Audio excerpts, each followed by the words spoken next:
What's going on, everybody? It's Joe at the Big Sky Model Workshop. It's a Wednesday evening. I'm down here messing around where it's nice and cool in the basement. Just wanted to give a midweek update. First things first, I just wanted to say thank you for everybody who has gone and checked out my videos, liked and subscribed. I'm absolutely humbled by all the support already, and especially big thank you to Paul at Left Coast Model Car Builds.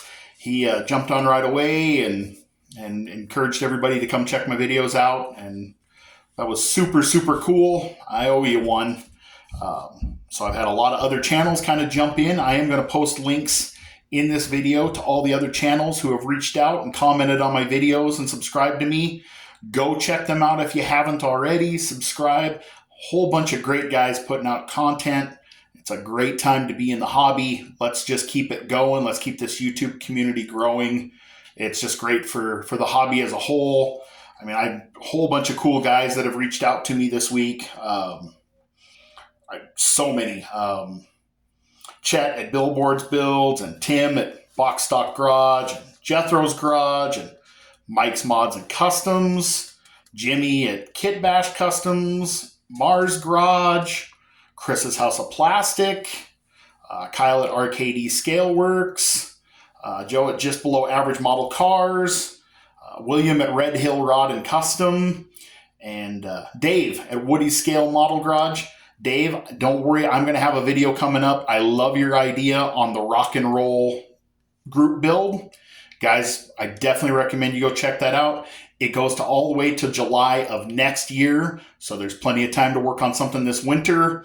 I have a really cool idea coming up. It'll come up in a later video. I just need to wait for the kit to get here. But really cool. So this here that you're staring at is the second model that I've been working on since I got back into the hobby. It started life as a monogram Dale Earnhardt Pontiac Grand Prix. I actually got inspired by all things. I don't know if you guys have checked out the YouTube channel Stapleton 42. Logan and Mitchell have done a whole bunch of awesome older NASCAR content, talking to guys who have been in the sport for a long time, guys like Jimmy Means and Lake Speed and Dave Marcus, independents, guys I really like. So one of the videos that he posted, he did a video where he talked to Ronnie Thomas, who was an independent. Jabe Thomas, his dad, was an independent in the 60s, and Ronnie ran through the 70s and the 80s. Well, one of the cars he had, this red Pontiac Grand Prix, sponsored by Advance Auto Parts, and it's in the video. So I decided I really wanted to put that car on the shelf. So I built the car, and then I found one place in all of the interweb lands that makes decals, a little place called Slot Car Fever. And so they make a set of decals. It's close to, but it's got, see, I don't know if you can see very well, all the white portion. And then I have all of the other decals. It's got a Stones on the hood. I'm actually going to put Advance Auto on it all the way, kind of to reference a picture from, I believe it's Daytona in 1983. I'm not looking for perfection. I'm not a rivet counter guy. You're not going to hear me like, oh, it was a certain color. This particular day, it was a different shade of red, and the letters were 3/16 of an inch to the left. Not going to have to worry about that with me. I'm building for fun. This is more of a tribute than it is an exact replica. I love my details, but sometimes just want to get close. Close is good enough for on the shelf. So I ordered a set of decals already, and I got started and I tried, and I did not realize that some of these aftermarket decals are not as forgiving as the kit stuff. So did some research, learned my lesson, ordered 2 more sets. So that's what I'm going to work on this week. If I learn anything super cool, I will go ahead and share it with you guys.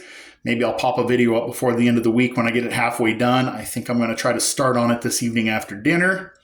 But the car, like I said, it was a Wrangler, so it was yellow. I stole the wheels from a Mark Martin Folgers Ford. Actually, I love these 5-hole weld wheels. I sanded the back so they're wide open, and then I hand lettered the tires with a gel pen and sanded the tread.